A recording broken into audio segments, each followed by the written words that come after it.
Hey everyone, welcome back to my channel. और आपका 4 तारीख को एग्ज़ाम है, तो जितना अभी तक आपने पढ़ा है प्लीज़ आप उसको रिवाइज़ कर लीजिए।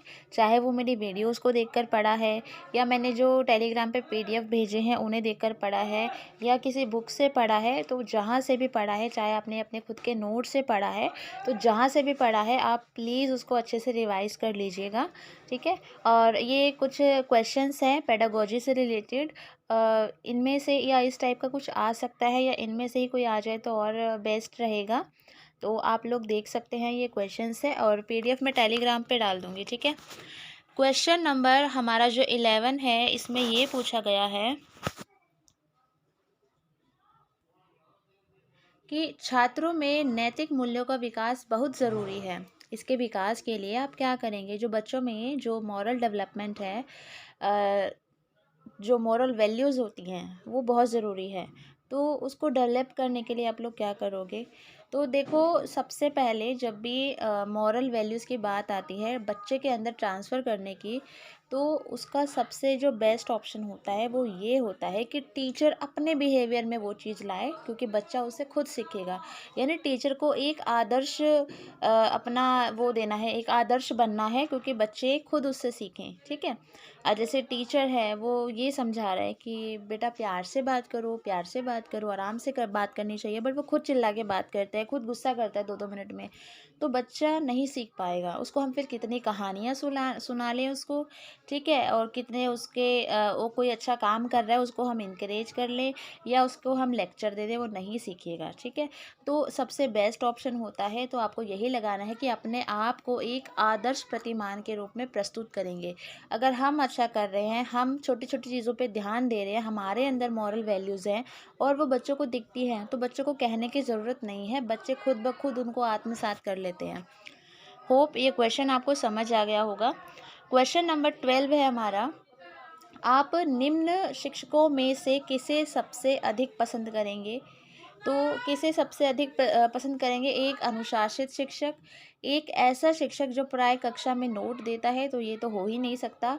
एक शिक्षक जिसके पास उच्च स्तर का ज्ञान है, ये हो सकता है। उसके बाद है प्रभावी शिक्षण कौशलों से युक्त एक सहृदय शिक्षक। तो देखो, अनुशासित भी हमें चाहिए और ऐसा भी चाहिए जिसके पास हायर लेवल का ज्ञान हो। ऑब्वियसली कोई ऐसा तो कोई है नहीं कि हमें जिसको ज्ञान ही ना हो उसको हम ऐसे मान लें, उसको हम पसंद करें। बट अगर ऑप्शन के हिसाब से अगर हम बात करें, तो फोर्थ वाला आंसर इसका सही होगा। क्यों? क्योंकि प्रभावी शिक्षण कौशलों से युक्त एक सहृदय शिक्षक। ठीक है। तो उसके अंदर डिफरेंट डिफरेंट टीचिंग कौशल हो, और कौशल होंगे वो उनको इम्प्लीमेंट करेगा। ठीक है। तो ये ऑप्शन के हिसाब से हमारा ये वाला आंसर ठीक है।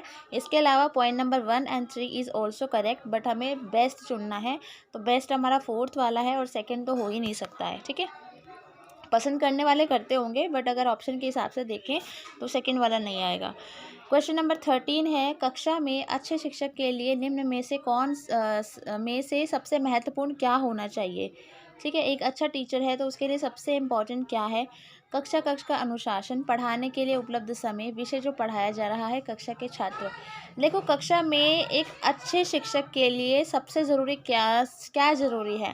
तो देखो, कक्षा के छात्र ज़रूरी हैं। जब छात्र ही नहीं होंगे तो विषय क्या पढ़ाओगे, किसे पढ़ाओगे? टाइम मिलेगा तो कैसे पढ़ाओगे? कक्षा में अनुशासन कैसे लाओगे? तो अगर आप एक अच्छे टीचर हैं और आपकी क्लास में सबसे इम्पोर्टेंट सबसे पहले आपके बच्चे हैं, तो जो इसका ऑप्शन है वो 4 आंसर इसका करेक्ट है। प्रभावी शिक्षण सामान्यतः किसका परिणाम है? ठीक है। तो जो इफ़ेक्टिव टीचिंग होती है वो किसका जो रिजल्ट होती है? शिक्षक की ईमानदारी, शिक्षक की विद्वता, शिक्षक का विद्यार्थियों को सीखने एवं समझने में सफल बनाना, शिक्षक का शिक्षण कार्य के प्रति चाह या रुचि। देखो, इसमें चारों ही ऑप्शंस करेक्ट हैं। तो इन्होंने पूछा है कि सामान्यतः किसका परिणाम है? तो इसका जो आंसर है वो सी है, शिक्षक का विद्यार्थियों को सीखने एवं समझने में सफल बनाना। अगर टीचर ऐसा कर पाता है तो उसके ये प्रभावी शिक्षण का परिणाम है। अगर वो अच्छा पढ़ा रहा है तो उसका जो रिजल्ट निकलेगा वो इसी रूप में निकलेगा कि वो अपने बच्चों को सीखने के लिए और उनको समझने में सफल बना रहा है। ठीक है। तो इसका जो ऑप्शन होगा 3 होगा।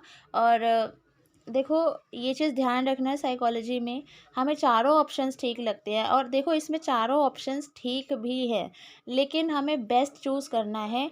और मैंने पहले भी वीडियो में बताया था कि जब भी आप साइकोलॉजी में आंसर चूज़ करते हैं तो बच्चे को सेंटर में रखिए। अभी इन चारों ऑप्शंस में देखो बच्चा कहाँ पे आ रहा है, ठीक है। विद्यार्थियों को सीखने में तो जहाँ बच्चा दिखे, जहाँ आपको डाउट हो, समझ में नहीं आ रहा चारों ऑप्शन में से किसको टिक करना है, तो ये देखो कहाँ पर बच्चे का फ़ायदा हो रहा है। तो जहाँ बच्चे का फ़ायदा हो रहा है वो आंसर आँख मीच के एकदम टिक कर देना, ठीक है। तो ये है। और बाकी जो जीके है और अपना हिंदी है, तो वो तो ऐसे सब्जेक्ट हैं कि जहाँ अगर आपको लगे डाउट है, जो समझ नहीं आ रहा आपको कैसे आंसर फाइंड आउट करें, तो सीधा जिस आंसर पे पहली नज़र जाए उसको टिक कर देना, ठीक है। क्वेश्चन नंबर 15 है, एक विद्यालय शिक्षक के लिए सबसे महत्वपूर्ण चुनौती क्या होगी? तो क्या होगी? कक्षा में अनुशासन स्थापित करना, अच्छे प्रश्न पत्र का निर्माण करना, शिक्षण अधिगम प्रक्रिया को आनंदप्रद बनाना, विद्यार्थियों से गृह कार्य करवाना। तो डी तो बिल्कुल भी नहीं होगा, ठीक है, क्योंकि सबसे बड़ी चुनौती क्या हो सकती है एक टीचर के लिए? तो क्या हो सकती है? विद्यार्थियों से गृह कार्य करवाना इतनी कोई बड़ी चुनौती नहीं है। कक्षा में अनुशासन स्थापित करना, ये तो ये सबसे बड़ी चुनौती है, ठीक है। तो वैसे कहने को तो चारों चुनौती है, बट डी तो बिल्कुल ही हटा दो आप लोग। कक्षा में अनुशासन बना के रखना, अच्छे क्वेश्चन पेपर का निर्माण करना, तो ये भी एक चुनौती है, लेकिन इन्होंने सबसे महत्वपूर्ण पूछी है। तो सबसे महत्वपूर्ण है कि शिक्षण अधिगम प्रक्रिया को आनंदप्रद बनाना, क्योंकि बहुत मुश्किल होता है कि आप अपनी टीचिंग को इंटरेस्टिंग बना पाएँ। ये सबसे बड़ा चैलेंज होता है, ठीक है। जो टीचर्स हैं वो इस चीज़ को फेस भी करते होंगे। क्वेश्चन नंबर हमारा 16 है, किस शिक्षक को आप सबसे ज़्यादा पसंद करेंगे? तो किसे पसंद करेंगे? तो यहाँ पर देखो मैंने बोला था बच्चों से रिलेटेड, अब यहाँ पे 3 ऑप्शन में बच्चे आ रहे हैं। अब हमें ये देखना है कि ये नहीं कि बच्चा है तो कुछ भी उठा के टिक कर दोगे, जहाँ पॉजिटिव वे में बच्चे के बारे में आता है, ठीक है। तो जो आकर्षक व्यक्तित्व वाला हो, वैसे होना चाहिए, एक टीचर का जो व्यक्तित्व है वो आकर्षक होना चाहिए। ऐसा नहीं है कि मेकअप वेकअप करके आ गया, वो वाला आकर्षक नहीं है। अट्रैक्टिव मतलब कि हाँ लगे कि वो टीचर है, ठीक है। तो ये होना चाहिए, मतलब टीचर, बच्चे पसंद करते हैं ऐसे टीचर को। जो छात्रों से मित्रवत व्यवहार करता हो, तो ऐसे टीचर्स को भी सबसे ज़्यादा पसंद किया जाता है। जो विद्यार्थियों पर कड़ा नियंत्रण रखता हो, तो ये तो हो ही नहीं सकता। और फर्स्ट है, जो विद्यार्थियों की समस्याओं को समझता है और उनकी मदद करता है। तो देखो हमारा है थर्ड और फोर्थ भी ऑप्शन हो सकता है, बट अगर हम ऑप्शन के हिसाब से चलें तो बेस्ट हमारा फर्स्ट वाला आंसर होगा इसका, ठीक है। क्वेश्चन नंबर 17 है, देखो ये पेडागोजी वाले क्वेश्चन है जहाँ पे हमारा दिमाग घूमता है, ठीक है। तो इसलिए मुझे इतना समझाने की ज़रूरत महसूस हो रही है कि मैं आपको बीच बीच में चीज़ें क्लियर कर पाऊँ, ठीक है। एक शिक्षक के रूप में शिक्षण के दौरान आप प्रश्न क्यों पूछना चाहेंगे? तो जब आप बच्चों को पढ़ा रहे हैं तो आप क्वेश्चन क्यों पूछते हैं बीच में? तो यह जानने के लिए कि विद्यार्थी सावधानीपूर्वक आपको सुन रहे हैं, यह जानने के लिए कि विद्यार्थी कहाँ तक ठीक-ठीक समझ रहे हैं, यह जानने के लिए कि सबसे मेधावी छात्र कौन है। तो ये तो हो ही नहीं सकता है, ठीक है, ये हमें नहीं देखना है। छात्रों की सहायता करनी है तो ये भी नहीं होगा। अब क्वेश्चन नंबर ऑप्शन नंबर 1 और 2 में से एक आंसर होगा। तो आप बच्चों से क्यों पूछते हैं? क्यों पूछते हैं? कि विद्यार्थी कहाँ तक ठीक-ठीक समझ रहे हैं, ठीक है। तो इसका जो ऑप्शन फर्स्ट भी हो सकता है, सेकंड भी, अगर हम बेस्ट चुने तो हमारा सेकंड है। क्योंकि जैसे हम बच्चों को पढ़ा रहे हैं और हमने क्वेश्चन नहीं पूछा, हमें थोड़ी पता है बच्चे को समझ आ रहा है कि नहीं आ रहा है ना। तो क्वेश्चन पूछोगे तभी तो पता चलेगा बच्चे कहाँ तक और कितना ठीक-ठीक समझ पा रहे हैं। तो इसका जो ऑप्शन है वो डी होगा। क्वेश्चन नंबर 18 है, कक्षा शिक्षण का मुख्य उद्देश्य क्या होना चाहिए?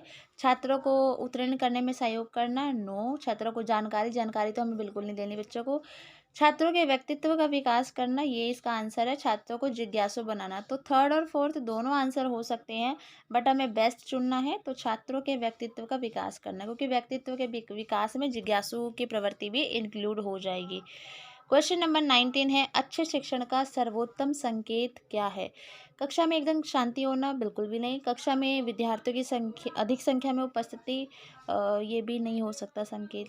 उस विषय में विद्यार्थियों को अधिक संख्या में विशिष्ट अंक डिस्टिंक्शन प्राप्त करना, ये भी नहीं हो सकता। छात्रों द्वारा अर्थपूर्ण प्रश्न पूछना, तो इसका जो ऑप्शन है वो फोर्थ वाला करेक्ट है। कि अच्छे शिक्षण का सर्वोत्तम संकेत जो साइन है वो क्या है? देखो आपकी क्लास में शांति है, इसका मतलब ये नहीं है कि आपकी क्लास में अच्छी पढ़ाई होती है। और आपकी क्लास में बच्चे ज़्यादा आते हैं तो भी मतलब नहीं है कि आपकी क्लास में अच्छी पढ़ाई होती है। और थर्ड है कि आपकी क्लास में अगर बच्चे डिस्टिंक्शन ला रहे हैं ज़्यादा, तो ये भी नहीं है। तो छात्र, अगर आपके बच्चे अर्थपूर्ण ऐसा नहीं है कुछ भी पूछ लिया, कुछ लॉजिक होता है उन क्वेश्चंस के पीछे और बच्चे ऐसे क्वेश्चंस पूछते हैं, तो इसका मतलब है कि जो आपकी टीचिंग है वो अच्छी है। तो इसका जो ऑप्शन हो जाएगा वो हो जाएगा हमारा फोर्थ वाला। उसके बाद हमारा क्वेश्चन नंबर 20 है, आपके अनुसार एक अच्छे शिक्षक को क्या होना चाहिए? तो आपके अनुसार एक अच्छे शिक्षक को क्या होना चाहिए? अति मेधावी होना चाहिए, अपने छात्रों में रुचि रखना, सरल जीवन शैली, अपने पढ़ाए वाले विषय में पूर्ण दक्ष होना। इसका ऑप्शन देखो, मेधावी भी होना चाहिए, अपने छात्रों में रुचि भी उसको रखनी चाहिए, सरल जीवन शैली रखना, ये तो हमें उसके जीवन शैली से क्या करना है, तो ये तो हटा ही दो, ठीक है। अपने पढ़ाए वाले जाने वाले विषय में पूर्ण दक्ष होना, तो ये वाला ऑप्शन भी हो सकता है। तो अच्छे शिक्षक का को क्या होना चाहिए? तो देखो, सबसे मैंने बताया था ना, जहाँ बच्चा दिख जाए, तो बस वही है। तो सेकंड वाला ऑप्शन करेक्ट है, क्योंकि देखो अगर बच्चे में रुचि नहीं होगी उसकी, तो वो मेधावी होकर भी क्या कर लेगा और ज्ञान लेकर भी क्या कर लेगा। ठीक है, बच्चे में इंटरेस्ट होना बहुत ज़रूरी है, क्योंकि जब हम बच्चों को समझते हैं तभी हम उनको अच्छे से कनेक्ट होकर पढ़ा पाते हैं।